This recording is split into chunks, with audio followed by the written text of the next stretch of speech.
Divine talks ఛానల్కు స్వాగతం. కార్తీక పురాణం 3వ అధ్యాయము.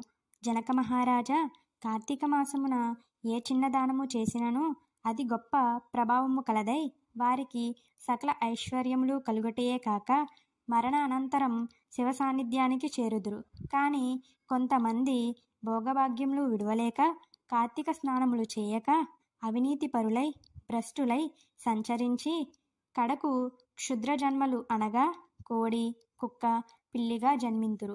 అధమము కార్తీక మాస శుక్ల పౌర్ణమి రోజు అయినను స్నానదాన జపాదులు చేయకపోవట వలన అనేక చండాలాది జన్మలు ఎత్తి కడకు బ్రహ్మరాక్షసిగా పుట్టెదరు. దీని గురించి నాకు తెలిసిన ఇతిహాసము ఒకటి చెప్పెదను, శ్రద్ధగా ఆలకింపుము. బ్రహ్మరాక్షసులకు ముక్తి కలుగుట. ఈ భరతఖండమందలి దక్షిణ ప్రాంతమున ఒకానొక గ్రామములో మహా విద్వాంసుడు, తపశాలి, జ్ఞానశాలి, సత్యవాక్య పరిపాలకుడు అగు తత్వనిష్ఠుడు అను బ్రాహ్మణుడు ఒకడుండెను. ఒకనాడు బ్రాహ్మణుడు తీర్థయాత్రలకై అఖండ గోదావరి బయలుదేరును. ఆ తీర్థ సమీపమున ఒక మహావృక్షముపై భయంకరమైన ముఖములతో పెద్ద పెద్ద కోరలతోనూ నల్లని బాణ పొట్టలతోనూ చూచువారికి అతి భయంకర రూపములతో ముగ్గురు రాక్షసులు నివసిస్తూ ఉండేవారు. ఆ దారిన పోవు బాటసారులను బెదిరించి వారిని భక్షించుచు ఆ ప్రాంతమంతా భయకంపితాలు సృష్టిస్తూ ఉండేవారు. తీర్థయాత్రకై బయలుదేరి అఖండ గోదావరి పుణ్యక్షేత్రమున పితృదేవతలకు పిండ ప్రదానము చేయుటకు వచ్చుచున్న విప్రుడు ఆ చెట్టు చెంతకు చేరేసరికి యథాప్రకారము బ్రహ్మరాక్షసులు కిందకు దిగి అతనిని చంపబోవు సమయమున బ్రాహ్మణుడు ఆ భయంకర రూపములను చూసి గజగజ వణుకుతూ ఏమీయూ తోచక నారాయణ స్తోత్రం బిగ్గరగా పఠించుచూ ఉన్నాడు. ఆ నారాయణ మంత్రాన్ని విన్న బ్రహ్మరాక్షసులకు జ్ఞానము కలిగి, మహానుభావ, మీ నోటి నుండి వచ్చిన నారాయణ స్తుతి విని మాకు జ్ఞానోదయం అయినది, మమ్మలను రక్షింపుము అని ప్రాధేయపడితిరి. వారి మాటలను బ్రాహ్మణుడు ధైర్యం తెచ్చుకొని, ఓయి, మీరెవరు, ఎందుకు మీకు ఈ రాక్షస రూపం కలిగింది అని అడిగాడు. వారు ఈ విధంగా బ్రాహ్మణులకు తమ వృత్తాంతాన్ని వివరించారు. నాది ద్రావిడ దేశం, బ్రాహ్మణుడను. నేను మహాపండితుడని గర్వంతో ఉండేవాడిని. న్యాయ అన్యాయ విచక్షణలు మాని పశువు వలె ప్రవర్తించేవాడిని. బాటసారుల వద్ద, అమాయకపు గ్రామస్తుల వద్ద దౌర్జన్యంగా ధనం లాక్కొనేవాడిని. భార్యాపుత్రులను సుఖబెట్టేవాడిని కాదు. ఇట్లుండగా ఒకానొక పండితుడు కార్తీక మాస వ్రతమును యథావిధిగా ఆచరించి భూతతృప్తి కొరకు బ్రాహ్మణ సమారాధన చేయు తలంపుతో పదార్థ సంపాదన నిమిత్తము దగ్గరున్న నగరమునకు బయలుదేరి తిరిగి ప్రయత్నంలో మా ఇంటికి అతిథిగా వచ్చెను.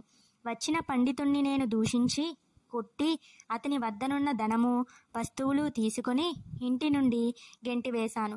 అందుకు ఆ విప్రుడు కోపము వచ్చి, ఓరి నీచుడా, డబ్బు కూడబెట్టినది చాలక మంచి చెడ్డలు తెలియక తోటి బ్రాహ్మణ్ణని కూడా ఆలోచించకుండా నన్ను కొట్టి బయటకు గెంటివేశావు. నీవు రాక్షస రూపాన్ని ఎత్తుతావు అని శపించాడు. అందుకు నాకు ఈ రాక్షస రూపం కలిగింది. బ్రహ్మాస్త్రము నుండైనా తప్పించుకోవచ్చు గాని బ్రాహ్మణ శాపము నుండి తప్పించుకోలేము కదా. నా అపరాధమును క్షమింపమని అతనిని ప్రార్థిస్తే అందుకు అతడు దయతలచి, ఓయి, గోదావరి క్షేత్రమందు వటవృక్షము కలదు. నీవు ఆ వటవృక్షముపై రాక్షసిగా జీవించు. ఏ బ్రాహ్మణుడైతే కార్తీక వ్రతమును ఆచరించి పుణ్యఫలములను సంపాదించి ఉండునో ఆ బ్రాహ్మణుని వలన నీవు చేసిన పాపము పోతుంది అని నాకు ఈ రాక్షస రూపాన్ని ఇచ్చాడు. నువ్వే నన్ను, నా కుటుంబాన్ని కాపాడాలని మొదటి రాక్షసుడు తన వృత్తాంతాన్ని చెప్పాడు. రెండవ రాక్షసుడు, ఓ బ్రాహ్మణ, నేను కూడా పూర్వజన్మలో బ్రాహ్మణుడనే. నేను నీచ సావాసాలు చేసి తల్లిదండ్రులను బాధించి వారికి తిండి పెట్టగా మార్చి అన్నమో రామచంద్ర అనేటట్లు చేసేవాడిని. వారి ఎదుటే నా భార్యా బిడ్డలతో పంచభక్ష పరమాన్నాలతో భుజించేవాడిని. నేను ఎట్టి దాన ధర్మాలు చేసి ఎరుగను. నా బంధువులకు కూడా హింసించి వారి ధనాన్ని అపహరించి రాక్షసుని వలె ప్రవర్తించాను. అందుకే నాకీ రాక్షస జన్మ వచ్చింది. నాకు ముక్తిని ప్రసాదించు అని ఆ బ్రాహ్మణుడి కాళ్ళపై పడ్డాడు. మూడవ రాక్షసుడు కూడా తన వృత్తాంతాన్ని ఈ విధంగా తెలియజేశాడు. ఓ బ్రాహ్మణ, నేను సంపన్న కుటుంబంలో పుట్టిన బ్రాహ్మణుడను. నేను విష్ణు ఆలయంలో అర్చకునిగా ఉంటిని. స్నానము కూడా చేయక కట్టుబట్టలతో దేవాలయంలో తిరుగుతూ ఉండేవాడిని. భగవంతునికి ధూపదీప నైవేద్యములు అర్పించక భక్తులు తెచ్చిన సంభారములను నా ఉంపుడు గత్తెకు అందుజేయుచు మద్య మాంసములను సేవించి పాపకర్మాలు చేసినందుకు నాకు మరణానంతరం ఈ రూపము వచ్చింది. కావున నన్ను కూడా పాప విముక్తిని చెయ్యమని ప్రార్థించాడు. ఓ బ్రహ్మరాక్షసులారా, భయపడకండి. మీరు పూర్వజన్మలో చేసిన ఘోరాల వల్ల మీకు ఈ రూపము కలిగింది. మీరు నా వెంట రండి అని ఆ బ్రాహ్మణుడు రాక్షసులను తన వెంట తీసుకుని వెళ్ళాడు. తానే సంకల్పము చెప్పుకొని స్వయముగా గోదావరి నది స్నానము ఆచరించి స్నాన పుణ్యఫలాన్ని ముగ్గురు బ్రహ్మ రాక్షసులకు దారపోయగా వారు రాక్షస రూపాలను వదిలి దివ్య రూపములు ధరించి వైకుంఠము చేరుకొన్నారు. కార్తీక మాసంలో గోదావరి స్నానము ఆచరించినచో హరిహరాదులు సంతృప్తి పొంది వారికి సకల ఐశ్వర్యములు ప్రసాదిస్తారు. అందుకు ఎంత ప్రయత్నించైనా సరే కార్తీక స్నానమును ఆచరించాలి. 3వ అధ్యాయం సమాప్తం.